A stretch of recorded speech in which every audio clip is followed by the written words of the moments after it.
Hi everyone, I'm Jess. I'm a registered dietitian and I am here to talk to you guys today about 3 non-negotiables for optimizing your health. There is so much nutrition information out there, and this is just a little screenshot of some of the conflicting information. I mean, we've got eggs are good for you, eggs are bad for you. I love the one at the bottom here saying eating bacon is good, eating bacon is a superfood. Actually, eating bacon is terrible for sperm count and quality of life. So we've got so much conflicting information out there, and we are going to just clear some of that up and give you guys 3 non-negotiables, 3 very easy things that you guys can start doing right now to optimize your health. We're going to be touching on protein, we're going to be touching on micronutrients, and we will be touching a little bit on mindfulness and meal schedules. So 3 easy tips for you to take away and really take advantage of the resources that are available to you guys and maximize that health. So first is protein. I want to talk about the power of protein and the role it plays in our bodies. So protein is going to be what builds our structure and our muscle mass. It's vital for the repair of our muscles and other lean body tissues. Protein is primarily going to be used as an energy source only when total calorie intake is low or we're not eating enough carbohydrates. So in other words, protein's primary job is to build muscle, and that's what we want it to do. And it's only not going to be able to do that when we're not eating enough total calories. It's broken down very slowly. It's a longer lasting form of energy. We call it the most satiating nutrient out there. Protein takes a long time to break down. So it's one of those that if you have in a meal, it's going to keep you fuller for longer. Now, how much protein we need it's going to range depending on kind of our activity level and our age, but in general, needs are going to range between 1 to 2 grams per kilogram of body weight, and that's going to actually increase as we age and become more important as we age. So when we're in our teenage years, our body can take a little bit of protein and turn on our muscle repair process. Now, as we get older, we get into 20s, 30s, 40s, 50s, 60s, and beyond, the body's ability to take those little bouts of protein and turn it into muscle, it starts to slow down. So we need larger doses of protein to get a lot of these benefits. What I typically recommend my patients that I work with is trying to get at least 20 grams of protein per meal to ignite that muscle repair process and keep our muscles strong, keep us feeling strong and able despite the changes in how we digest that protein. Keep in mind, as we continue to talk about protein, protein requires water to break down. So I want those two to go hand in hand in your mind. As we up protein and we try to meet those needs to make ourselves stronger and keep ourselves active as we age, we're going to need water to go with that so we can break that down. When we think about taking in protein, this is what typically happens. I've got 2 bar graphs here. The bar graph over on the right, this is what I see in a lot of the patients I work with. And this is actually how I used to eat. It was like for breakfast, I had oatmeal, which maybe had 10 grams of protein. If I added some extra, like if I made it with milk or if I put some peanut butter in it, but chances are I was really, really low. And then maybe we have like a sandwich or a salad for lunch. That's going to give us a little bit more protein. Then we go home and have steak and potatoes. And so protein's through the roof for dinner. And ideally, to maximize our benefits from our protein intake, we're going to want to evenly distribute that protein throughout the day. So trying to get at least 20 grams per meal. This graph showing 30. So again, depending on where you fall in that range, but we're going to want to try to hit that dose of protein consistently throughout the day. What that's going to do is it's going to turn on that muscle repair process so that we trigger that metabolic process and we can keep our muscles stronger despite being outside of our teens, because we kind of start to lose that as soon as we get into our 20s and 30s and beyond. Now, what does 20 to 30 grams of protein look like? I've got the next 2 slides, a lot of information, a lot of different examples of how you can hit that minimum of 20 grams of protein. What this list is showing is about 3 ounces of this specific protein. You'll see from that first column there, this is going to get you about 20 grams, regardless of what kind of animal protein source you choose. So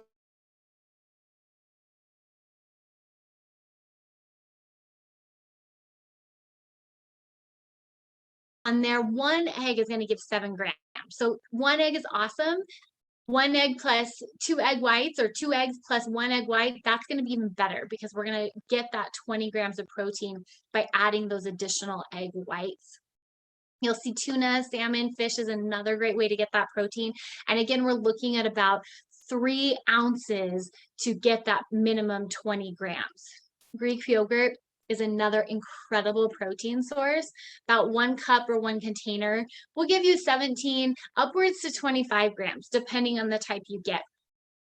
In short, you're going to want to look for at least 3 ounces of poultry, meat, or fish to hit that 20-ish grams. That's going to be about the size of a deck of cards. Now, I used to say use an iPhone, but iPhones have gotten bigger and bigger and bigger every year. So we don't use that anymore. The deck of cards is an oldie but goodie. That can be your mental reference on how to get an appropriate portion size of protein. Giving you a few more examples from non-animal sources, we have things like beans, tofu, peanut butter, quinoa. These are all going to provide protein as well, but you'll notice not quite as much. So if you're choosing non-animal sources for protein, there's a lot of benefit in that. A lot of nutrition, a lot of antioxidants, a lot of fiber. However, we are going to need to either up the quantity of it or complement it with another form of protein so you hit that 20 grams of protein. So take quinoa, for example. If we look there, about half a cup of quinoa is going to provide 4 grams of protein. Now, that's one of those grains that has started to get a little bit more attention in the media, in cookbooks, but it's known for being a good source of protein. But if we look at this, we can see, oh, there's protein in it, but we're still not getting the 20 grams. So yes, it has protein. Yes, it's a quality source of protein, but we can't rely just on the quinoa to give us that 20 grams of protein. So we'd want to complement it with maybe some beans. Maybe if you are choosing animal products, putting some ground beef in there with the quinoa and really providing a balance so you hit that 20 grams. The second tip we want to talk about today is maximizing your micronutrient intake. Now, micronutrients are going to be your vitamins, your minerals. These are the nuts and bolts of metabolism that make everything work. So when we eat food, we definitely take in things like protein and carbs and fat. Those are our macros. We can't do a whole lot with that without coenzymes, proteins, and the nuts and bolts breaking that down and turning that food into fuel. And we get those nuts and bolts of nutrition from micronutrients. Micronutrients, the list is very long. I actually teach a college course and I teach micronutrients for a whole 3 weeks because there is so much information and benefits that we get from micronutrients. But I wanted to highlight some specific for you guys today that I think can be very helpful in maintaining quality of life and long-term health. So number 1 is potassium. Potassium is a micronutrient that we now know actually counteracts sodium. So as we age, we're starting to look at the sodium content of foods. We want to make sure we're not having too much because it impacts our blood pressure. And what we now know is just as important as watching sodium is actually getting enough potassium, because potassium helps our body counteract and balance out the sodium that we take in. It also prevents muscle cramps and it aids in muscle repair. You can get potassium from foods like bananas, potatoes, and coconut water. Those are going to be some of the 3 top sources of potassium. Including these in your diet daily would be helpful in meeting your potassium needs, and especially if you are watching your blood pressure or looking to counteract some of the sodium that you are taking in. The second micronutrient I want to highlight is calcium. Calcium is known for its prevention of amplified bone loss. So we need calcium to turn over bone density. However, beginning at about age 25, we aren't able to put calcium back in our bones as efficiently as we were in our teenage years. So as teenage years, we just rock it, taking in calcium and protein, but we just don't get to do that for forever. So having calcium in our diets beyond that age 25 prevents how quickly we lose bone density. That's going to become especially important if we have any diagnosis like osteopenia or osteoporosis, and we want to maintain an adequate blood level of calcium. And we get that from our food. So including dairy products, cheese, spinach.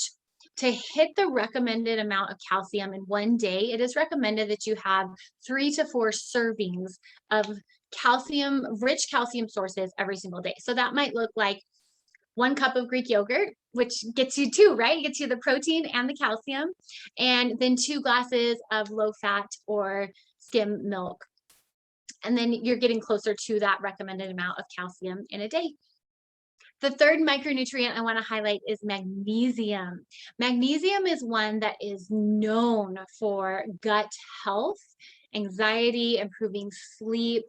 This micronutrient is involved in hundreds of pathways, both in our stomach and in our brain, which we now know are interconnected, but it is a micronutrient we notice most Americans don't tend to get enough of.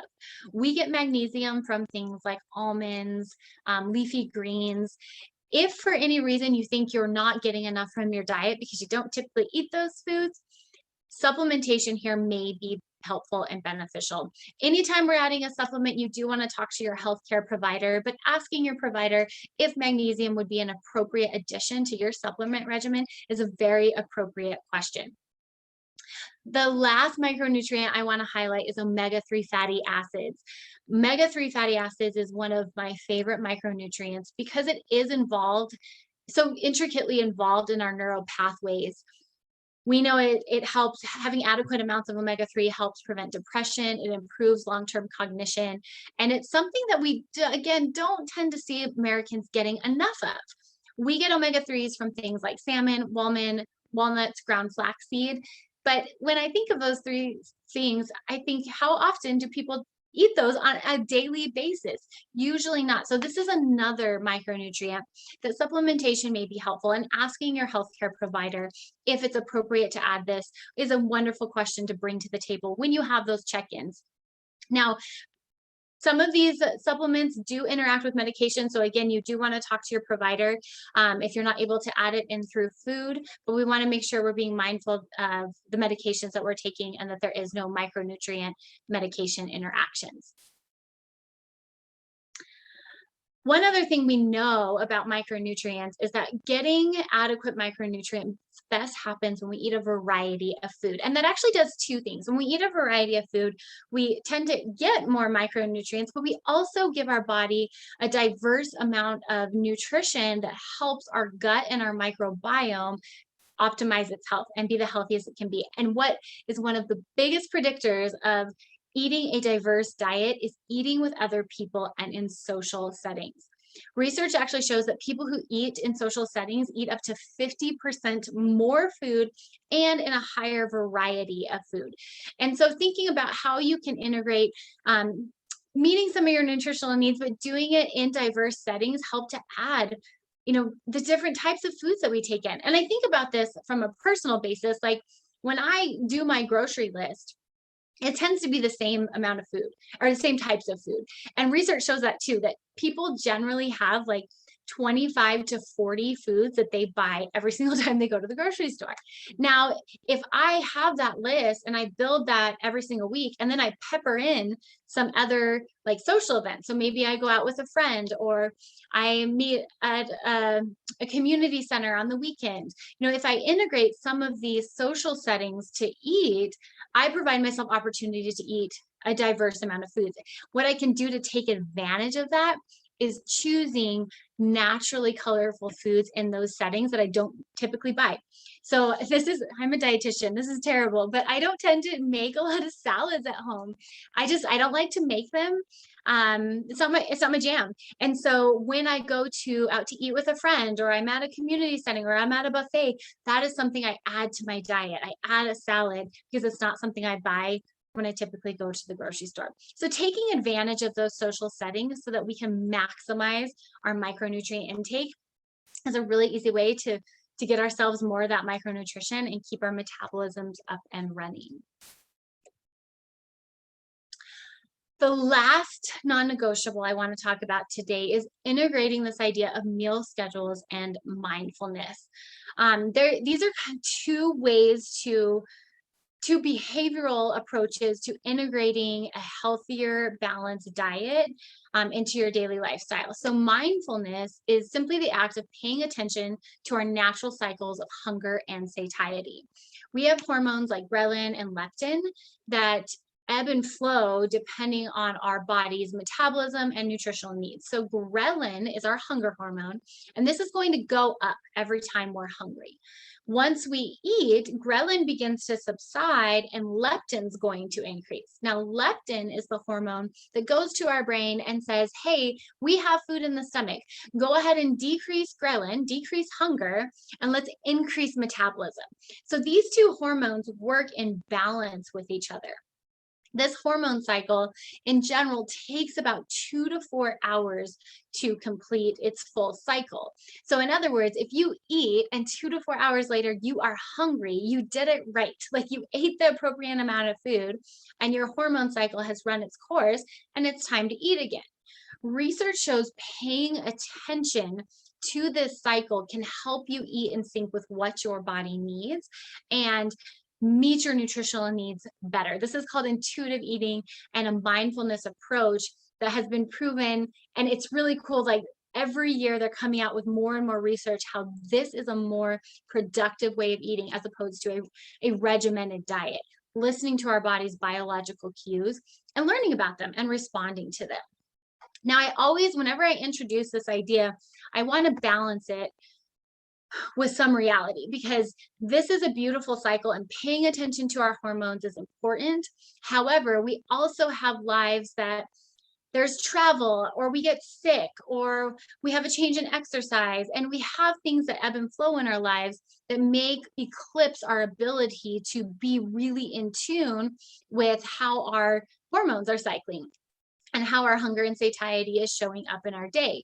So we want to balance two things. We want to pay attention to those cycles, but we also want to make sure we're eating enough and on a in a systematic way. So in other words, if we know we're coming up and there's going to be a big trip coming up and we're going to be traveling in different places, we may need to mentally set ourselves up, okay, I'm probably not going to be eating in tandem with my hunger this trip. So I'm going to be eating more on a schedule, right? Like I'm eating lunch or dinner, depending on what you have planned. And just being aware that those are two different things. But once we set them up and we're paying attention to them, we can learn to help them complement each other so that when we come back from the trip or we get better from our sick days, we come back and we go back to a balanced way of eating that both fits our lifestyle as well as here's our biological cues. So these are two different approaches and behavioral techniques that I work with clients on how to integrate healthy patterns. Most people I work with actually try both and they find a good combination of these two. Sometimes you're in a season of life where maybe you are going through an illness, maybe you are going through exercise changes, maybe work schedules are up in the air. Following a schedule might better serve you because this means you are eating more rhythmically and you're more likely to meet your nutritional needs. Whereas we go through other times in life that we have, or other seasons in life where we have the ability to listen to our body and our body's biological cues. And in that case, integrating mindfulness would better serve us in that season. So again, these are two behavioral techniques that I think are useful at different times in folks' lives, but I wanted you guys to have both available to you so you could take it and see which one in my current situation, in my current life patterns would best serve me and help me to improve my nutritional status. Do I need to listen to my body's biological cues? Start trying to tune into when I'm hungry, eating in response to physical hunger, and listening to my satiety and my fullness and honoring that satiety? Or am I struggling eating enough or too much and I need to set up more of a systematic schedule? So these are the 3 non-negotiables. I hope they helped you guys. These are quick and simple tips. As I mentioned at the beginning, there are so many headlines out there that it can leave us very, very confused. These are some of the basics that when I work with my clients, we start here and we build up. So before you get pulled into the next headline that you see, let's start with these basics.